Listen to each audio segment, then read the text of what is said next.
Mesdames, Messieurs, bonjour. Bienvenue à la revue des grandes unes de ce jeudi. Allons tout de suite en course avec le quotidien La Nouvelle Expression qui met en sa une Paul-Éric Kingé. Inhumés sous les gaz lacrymogènes, les populations sont massivement sorties pour accompagner le désormais ex-maire de Njombe Pendia à sa dernière demeure. Mais leur volonté n'était pas celle des forces de l'ordre massivement déployées pour sécuriser l'enterrement d'un mort de Covid-19. Les moyens de maintien de l'ordre renforcés ont été mis en contribution. Un dernier voyage tourmenté comme les 10 dernières années du premier magistrat de la ville. Le journal parle aussi d'église de réveil, la mise en garde du Minat. Paul Atangandi prescrit la fermeture systématique des églises dont les pasteurs tiennent des discours contraires aux mesures contre le Covid-19, notamment le port systématique du masque. Le journal évoque aussi médecine traditionnelle, urgence d'une loi face à la pandémie du coronavirus. Le gouvernement vient de réunir les spécialistes de la médecine traditionnelle camerounaise afin de les impliquer dans la lutte contre cette pandémie. Le journal Le Messager, en sa une, parle de la grâce présidentielle, l'affaire Mendoza, la grâce présidentielle, une folle rumeur sur le décret présidentiel accordant la grâce à l'ex-DG de la CRTV interne depuis plus de 2 ans, enflamme la toile et évidemment crée un vaste remue-ménage, écrit le quotidien Le Messager. Mutation, Mendoza, liberté au conditionnel. Le chef de l'État a-t-il accordé la grâce à l'ancien directeur général de la CRTV? Le journal pose la question au moment où la polémique enfle. Le moment enfle face à l'hypothèse d'une évacuation sanitaire qui n'est plus à écarter, écrit le journal Mutation.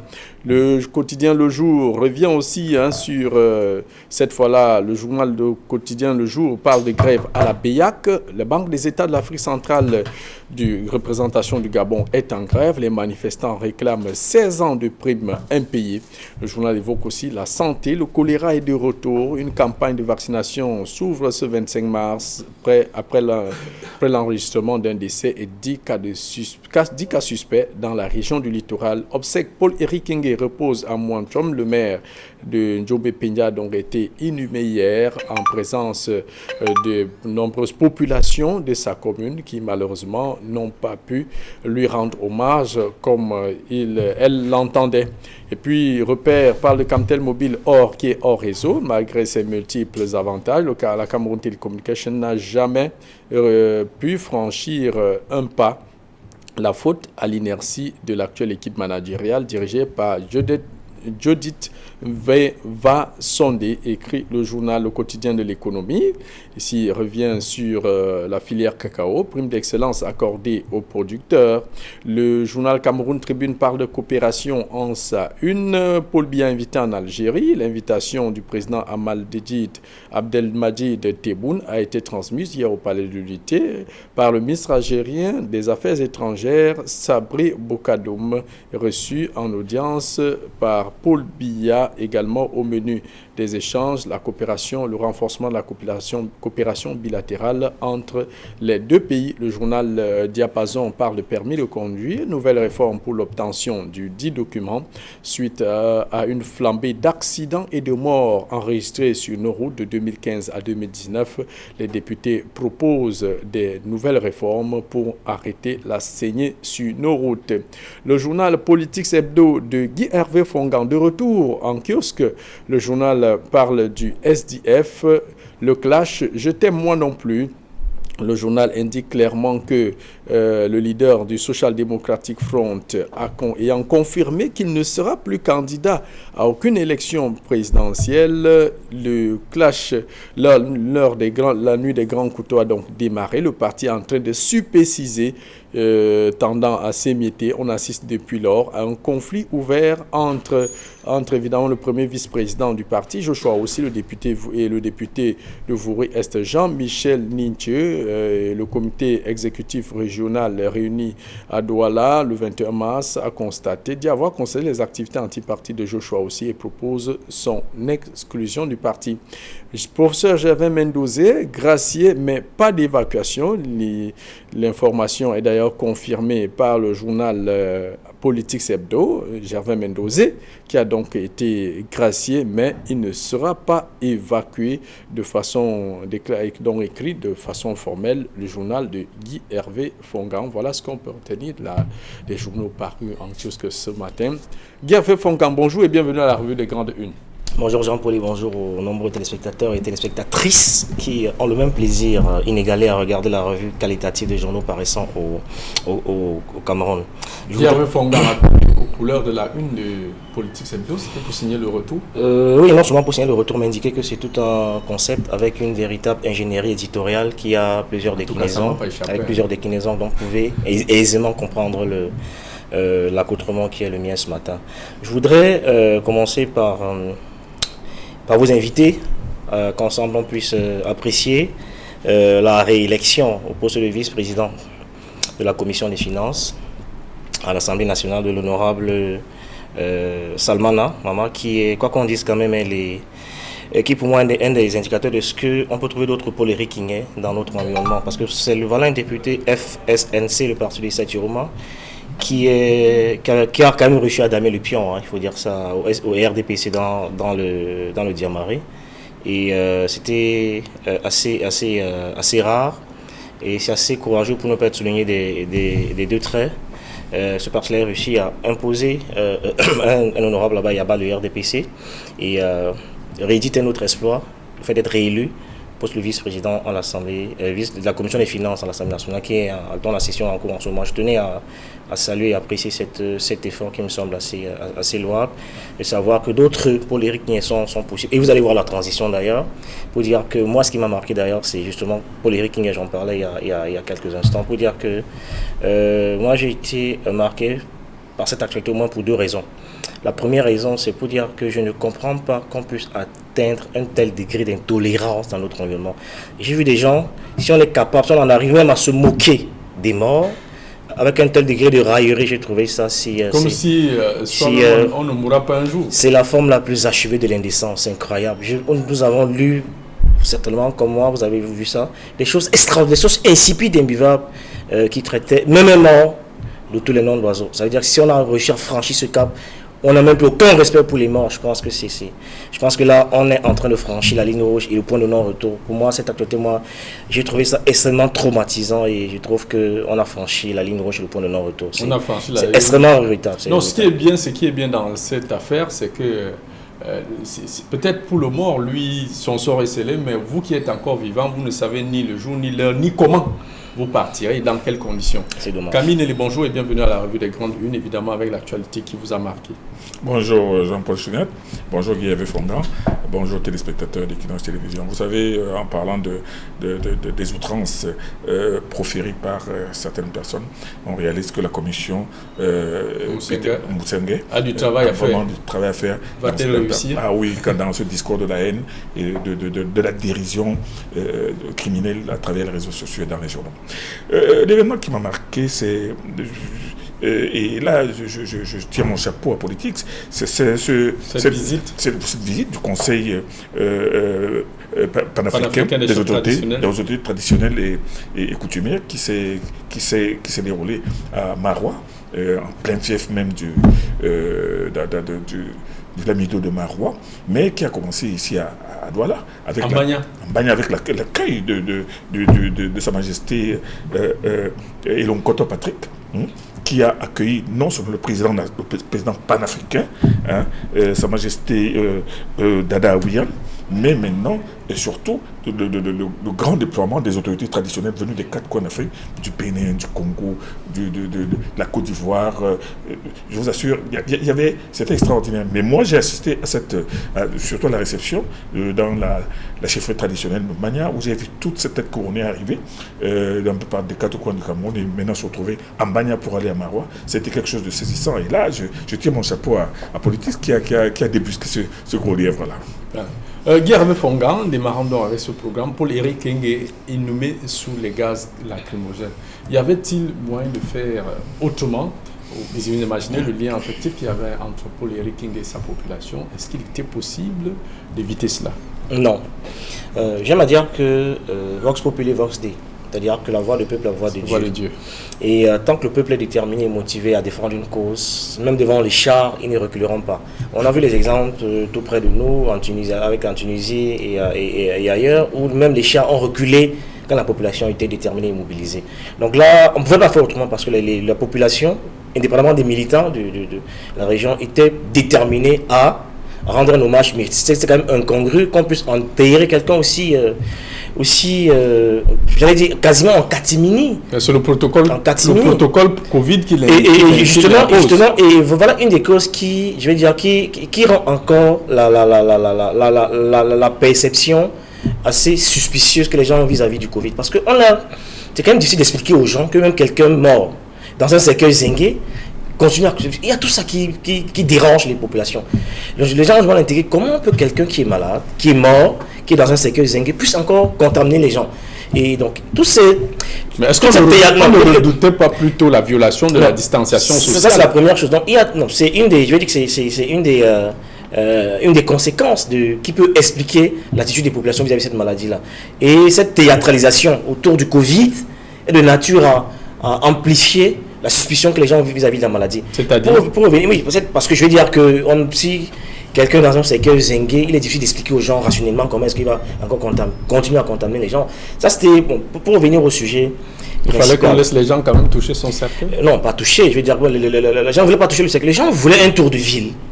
Un escale à son domicile. À son domicile, que les populations puissent rendre un hommage mérité. Et c'était tout à fait légitime à ce maire. Je voulais quand même rappeler, parce que les gens auraient peut-être la mémoire sélective. Paul Henri n'a jamais battu campagne. J'ai eu la chance de le fréquenter de son vivant assez régulièrement. Pendant les élections municipales et législatives, il était couché sur un lit d'hôpital. Il a été réélu avec maestria et bravoure. Ça, il le savait. Vous voulez parler des municipales? Oui, tout à fait. C'est un des rares maires qui n'a pas battu campagne et qui a été élu avec maestria. Il faut que les gens le retiennent. Il me disait très souvent que même mort à Djomé Pinja, il est imbattable. Au début, j'ai pris la peine à comprendre ce qu'il voulait dire, mais j'ai réalisé à travers la récente élection que Paul Henri était dans un véritable bastion, dans un fief électoral qu'il avait totalement conquis et acquis à sa cause. Moi, je trouve son départ, pour moi, me chagrine énormément parce que je vais dire qu'en ce moment que nous sommes en train d'implémenter la décentralisation, Paul Henri a été une des têtes de proue, un des visages les plus visibles et les plus emblématiques de la défense. Et voilà qu'on peut quelqu'un d'assez qui aurait été, à mon sens, le catalyseur, qui aurait donné d'autres maires. L'implémentation de la décentralisation devrait être immédiate. C'est celui qui donnait un coup de pied dans la termitière, qui devait bousculer les autorités, les pouvoirs publics à accélérer le processus. Je crois que là, avec son départ, il y a de fortes chances que le processus ralentisse davantage. Le processus s'essouffle. Camille Nélé, est-ce que face à ce qui s'est passé autour de cette inhumation, cet enterrement de Paul Henri Kingué, y avait-il moyen de couper la poire en deux, satisfaire la population et respecter les mesures barrières? C'était impossible. Moi, je pense que c'est l'intérêt plutôt des populations qui a été placé en avant. Ce n'est pas qu'on ait eu peur que la dépouille de Paul Henri Kingué ait pu contaminer les gens, mais c'est plutôt les mesures barrières qui ont été données pour protéger plutôt les populations. C'est les populations qu'on cherche à protéger. Ces populations, il est vrai, happées par l'émotion, n'ont pas su se contenir, c'est-à-dire ont même... Il avait un lien affectif très fort avec sa population. Très fort. Paul Henri Kingué a été, c'est-à-dire ce qu'on a vu, c'est comme un roi qu'on enterrait, c'est-à-dire c'était pas seulement un maire, mais un roi. C'est-à-dire que c'est rare de voir un tel engouement de personnes à qui il n'avait peut-être même jamais serré la main, mais qui étaient en train de pleurer, de se rouler par terre et qui tenaient à l'accompagner. C'est quelque chose d'assez pathétique. Bon, moi je pense que il est mis sous les gaz lacrymogènes, oui, c'est vrai, parce qu'il a fallu bien que les forces du maintien de l'ordre tiennent les gens à distance, leur fassent comprendre que, mais quand même dispersez-vous. On vous a dit que pas de grandes manifestations populaires. Mais ces grandes manifestations populaires, en réalité, c'était pour leur propre protection. Et vous savez, Paul Henri Kingué n'est pas le seul. Vous vous souvenez que l'année dernière, avec les premiers morts du Covid, les enterrements en catastrophe... Se faisaient à la va-vite. Et parmi lesquels le plus illustre des artistes camerounais, Manu Dibango, dont on attend toujours des obsèques officielles. Mais vous savez, il y a des millions de personnes qui se disent à cette époque-là, si ça avait été au Cameroun, vraiment, il serait arrivé trouver même des cas de coin de monde. Donc moi je pense que Paul Éric, ce qu'on a vu à Njombe Pendia hier, ça démontre le lien d'affectivité, le lien d'affection, le lien à la lumière ombilicale qu'il avait avec sa population, mais on ne pouvait rien. L'autorité a été obligée de disperser les gens par des moyens assez brutaux, mais pour son propre bien. Y aura-t-il encore un autre Paul Éric Ngué capable de porter le combat, Gervais Fonga? C'est difficile. Vous savez, les gens qui ont la force de leur conviction et qui assument leur positionnement. Ils ne sont pas nombreux. Ils sont très peu, ils ne sont pas nombreux. Et je suis au regret simplement de remarquer que, vous savez, le Cameroun est... J'aime souvent dire que c'est une espèce de la forme la plus achevée de l'inertie. C'est une espèce d'aristocratie de la nonchalance. Et il fallait qu'on ait en face le gouvernement des maires, de la trempe, de Paul Éric Ngué, pour que... Ça va quand même depuis 1996. Pour bousculer cette bureaucratie qui est à la fois lourde et tatillonne, qu'on puisse aboutir à une véritable... Aujourd'hui, aujourd'hui, tout le monde semble unanime sur le fait que l'État ne veuille pas décentraliser. Au regard des goulots d'étranglement qu'on observe tous les jours, c'est chaque jour un peu plus visible que l'État du mal. Ils ne sont pas nombreux qui allent au charbon comme lui. On l'a vu plusieurs fois tenir tête au préfet. Vous vous souvenez le fameux conflit avec la fameuse carrière. Où de manière légale, il était dans son plein droit, mais on lui demandait d'attendre le décret d'application pour pouvoir améliorer la qualité de vie des populations de Njombe Pendia. Il ne demandait que ça. Permettre que tu profites des richesses. Entre-temps, on laisse la carrière à la va-vite. Et on lui demande d'attendre le décret d'application. Que vous avez une localité qui produit des richesses, qui pourrait améliorer le quotidien des populations. On vous demande d'attendre le décret d'application. Il y a des incongruités comme celles-là qui sont visibles dans tous les départements du Cameroun. Moi, lui au moins bousculait les lignes, donnait le coup de pied dans la fourmilière, et le gouvernement qui avait tendance à s'endormir, chaque fois se réveillait pour voir dans quelle mesure accélérer l'opposition. Moi, mon inquiétude, c'est que on n'a pas beaucoup de maires de cette dimension-là pour qu'on puisse avoir une véritable décentralisation effective de nos communes qui permettrait de manière légitime d'améliorer la qualité de vie des populations. Camille, elle est dans une conférence de presse au mois de juin, qu'il avait donné d'ailleurs en Njombe Pendia. Paul Éric Ngué indiquait qu'à son arrivée à la commune, lors de la passation technique, il n'y avait que 132 000 francs dans les caisses de la commune, et quelques jours plus tard, 32 millions de francs CFA ont atterri sur leur compte à la banque. Lui, il ne savait non plus d'où provenait cet argent, ainsi que son prédécesseur. Comment comprendre, est-ce que c'est peut-être le bonus qu'on leur donne après avoir exploité toutes les richesses? On ne sait pas. Moi, je pense que revenir sur des grandes victoires... Mais en principe, on devrait savoir. On devait savoir, mais le Paul Éric Ngué attendait plus que 32 millions. C'est pour ça qu'il s'est battu, non seulement pour le contrôle des carrières, mais aussi pour le contrôle justement de la bonne relation et l'entente cordiale avec la PHP et les populations, vu que tout ce qui est produit par le sol et le sous-sol de Pendia rapporte quelque chose. Voilà. Et c'est pour ça que moi ça a été son but, son cheval de bataille. Et malheureusement, il est mort. On ose seulement espérer que l'équipe qui continue pourra avoir suffisamment de cran, parce qu'il fallait avoir du cran pour faire ce que Paul Éric Ngué faisait. On va dire simplement paix à son âme. Gervais Fonga, on parle à présent des églises de réveil. Le ministre Paul Atangandji qui met en garde, qui a d'ailleurs instruit le gouverneur de région de fermer systématiquement les églises, où le message, où on profère ce message de ne pas respecter les mesures barrières, de ne pas porter le masque parce que le coronavirus n'existe pas. C'est une bonne décision. Maintenant, j'espère souvent qu'on va réussir à identifier et à définir ce qu'on appelle l'église de réveil, et qu'il faut effectivement mettre la main dessus. Vous savez, moi j'ai souvent été impressionné. Vous savez, c'est les pasteurs qui ont fait plus de miracles que Jésus, ces pasteurs-là. Parfois, ils ont l'impression que quand vous comptabilisez ce qu'ils prétendent faire au quotidien, ça dépasse même le miracle que Jésus a fait de son vivant. Et à partir de ce moment-là, ils ont cette capacité à endoctriner les populations avec un véritable lavage de cerveau qu'ils font subir aux âmes fragiles, aux esprits naïfs. Donc je pense qu'il était aussi urgent, il était temps de réguler tout ça et de permettre de protéger effectivement les populations. Ces pasteurs qui croient qu'ils ont la potion magique pour régler tout et n'importe quoi et n'importe comment. Ça me semble important que le ministre régule un peu tout ça, qu'on protège la rentrée des populations, et que les gens ne se laissent pas aller. Vous savez, vous connaissez l'histoire il y a un candidat à la présidentielle qu'on a perdu tout récemment, mon ami. Franklin Difford. Vous savez tout ce qui a été dit autour de sa mort. Les gens disaient qu'il dort, qu'il va se réveiller, qu'il a l'habitude de faire des miracles, qu'il fait souvent ça. On a dû sceller la maison parce que les fidèles autour de lui estimaient qu'on ne devrait pas l'enterrer et qu'il va se réveiller à tout moment. Donc quand vous avez ce type d'affabulation, les gens subissent ce type d'avage du cerveau. Il est important que voilà pour une fois une décision qui me semble assez normal, parce que l'État a aussi pour mission de protéger les biens et la santé et les personnes. Voilà. Camille, dans le communiqué, dans ce texte du ministre, il indique clairement que surtout les églises non autorisées, comment comprendre qu'on sait très bien qu'il y a des églises non autorisées, on ne les ferme pas pour qu'elles se mettent tout au moins en règle, mais on attend quand il y a une situation comme celle de Covid pour penser qu'il faille fermer. Il faut d'abord commencer par dire qu'il faudra bien qu'on fasse le ménage dans ce secteur des églises.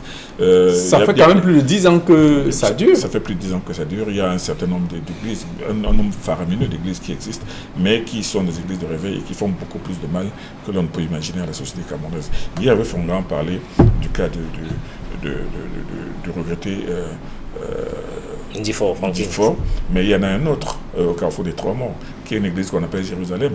Vous savez, ces gens-là qui s'habillent avec des couleurs, des écritures sur leurs habits. Il avait dit à ses ouailles que s'il meurt, qu'on l'enferme, qu'on le lave, qu'on l'habille, qu'on le pose sur son lit, hein, et puis qu'on ferme la porte. Dans 3 jours après, il allait ressusciter. Les gens sont mis à prier autour de sa chambre pendant 3 jours. Au 3e jour, c'est l'odeur de la décomposition qui les a poussés à aller l'enterrer tout de suite. Et il n'a jamais ressuscité. Et vous savez, ces églises-là font énormément de mal à la société camerounaise. Moi, je pense que le ministre... Des familles qui sont divisées, ne parlons même pas brisés. Et à cause de ce qu'on appelle en réalité le business de la foi. Le business de la foi qui rend... vous voyez un bonhomme qui marche en babouche, 6 mois plus tard, vous le voyez rouler en voiture, tout simplement parce qu'il a d'abord commencé par acheter 5 chaises qu'il a placées dans son domicile, et les voyants ont commencé à venir, on a commencé à propager l'information qui fait des miracles. Donc, le ministre Paul Atanga Andi a pris une mesure salutaire, non seulement pour la protection des Camerounais, d'abord, mais ensuite pour aller beaucoup plus au fond dans le respect des prescriptions, des mesures barrières, parce il a constaté, beaucoup de gens l'ont constaté, que malgré justement toutes les prescriptions en matière de distanciation sociale et le respect de lutte contre la propagation du virus, il y a toujours ces églises-là qui sont pleines à craquer, avec des gens qui sont en train de crier, qui passent toute la nuit à se frotter. Donc il a pris des mesures, il a donné des instructions aux autorités administratives, non seulement de veiller. Donc ça veut dire qu'on va envoyer des agents un peu partout dans toutes ces églises-là et de procéder à leur fermeture immédiate et systématique. C'est déjà une bonne mesure. Mais moi je pense qu'après cette mesure, il faudrait qu'on aille un peu plus au fond et qu'on fasse des enquêtes dans ces églises où le pasteur se tient sur sa chaise et dit que allez prier. Ne portez pas de masque. Le masque est une invention satanique. Camille, sans oublier qu'il y a ces églises de réveil qui ne sont pas autorisées, qui font ce qu'on appelle la pollution sonore, ne laissent pas les gens quand même dormir. Pourquoi faiblir aussi là-dessus? Toutes font la pollution sonore. Autorisées ou pas autorisées, toutes font la pollution sonore. Autorisées ou pas autorisées, toutes en réalité sont dangereuses aujourd'hui pour la société camerounaise. Et moi, je pense qu'il faudrait aller beaucoup plus loin dans le combat et la régulation de ce secteur qui est extrêmement sensible. Gervais Fongan, on va bientôt sortir de cette émission. La une de Politics qui s'est attardée sur la situation qui prévaut au Social Democratic Front. Gervais Fongan, est-ce que, selon vous, vous avez dit dans votre journal que le parti est en train de supéciser? Est-ce que vous pensez que c'est vraiment le cas? C'est le cas parce que je suis de ceux qui pensent que le tiers-monde doit prendre ses responsabilités et trancher cette affaire. Aujourd'hui, on assiste à un spectacle que je trouve assez désolant pour ceux qui ont grandi avec le SIF, pour ceux qui ont observé John Froundi dans les années 92, qui ont rêvé en regardant John Froundi. Le spectacle aujourd'hui est totalement désolant et ce n'est pas de nature à raviver cette flamme qu'on souhaite voir retrouver dans le SIF, qui est un parti, quoi qu'on dise, reste encore le leader de l'opposition.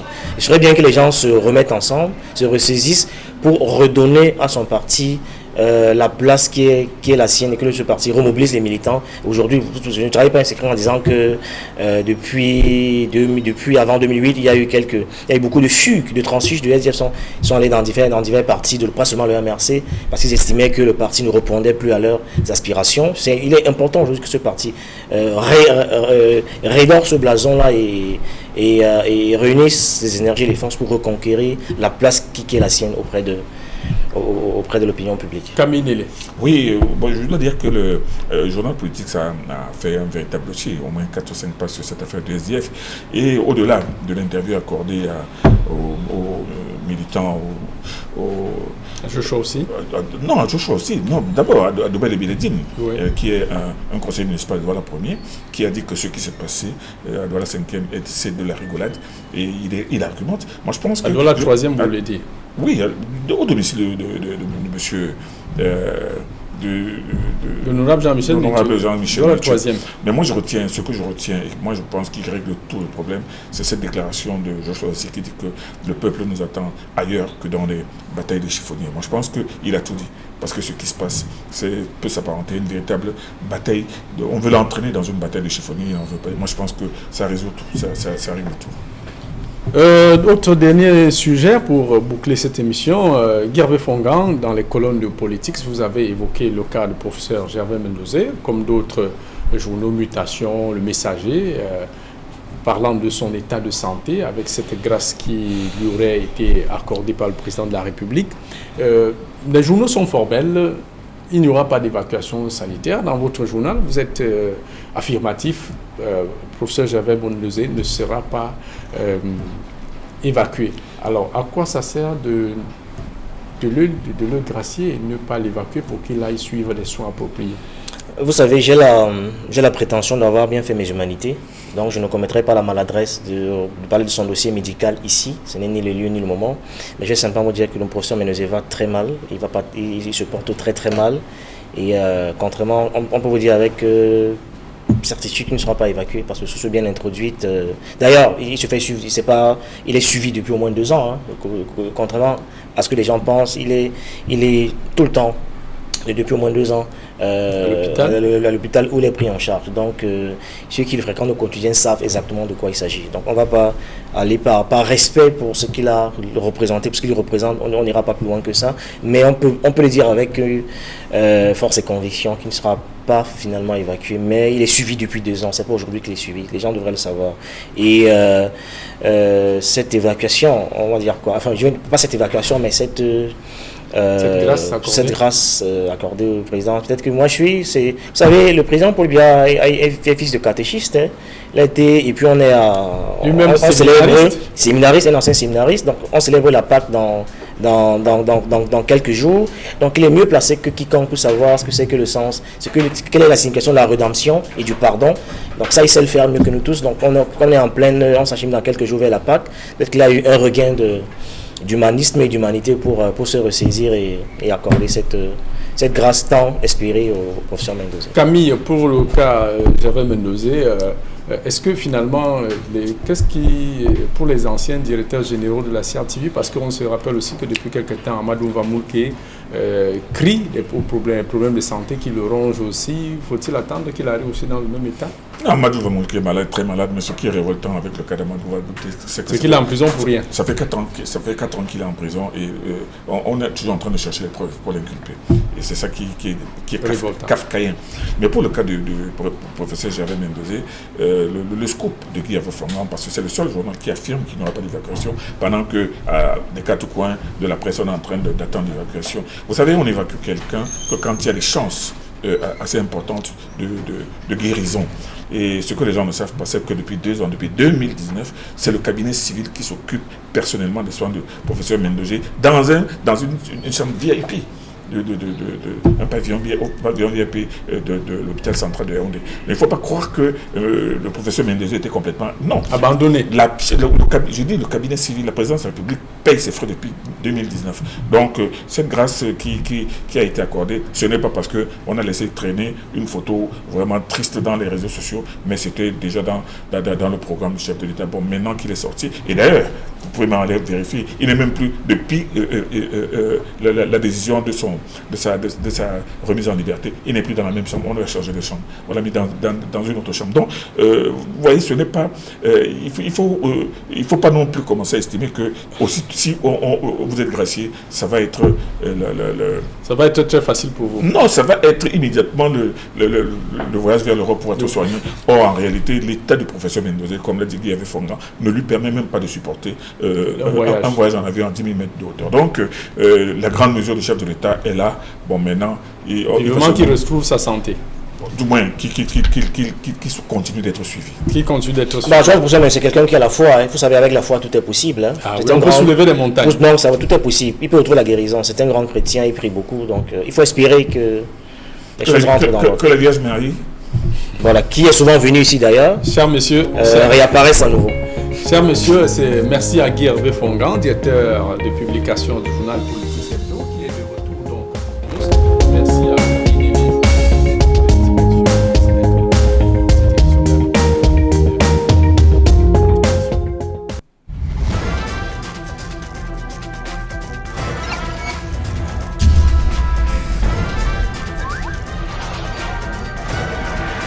Equinox Télévision, au-delà de l'image, nous rendons compte. De lundi à vendredi sur Equinox Télévision. 10-12, le Zénith, le talk show qui traite des sujets qui font l'actualité au Cameroun et dans le monde. Pourquoi continuons-nous à ne pas honorer nos ancêtres? L'histoire du jour. Elle est âgée de 20 ans. La relation a commencé au mois de décembre de l'année dernière. Et aujourd'hui, la jeune femme est enceinte d'1 mois et quelques semaines. La colère. Je m'interroge ce jour sur la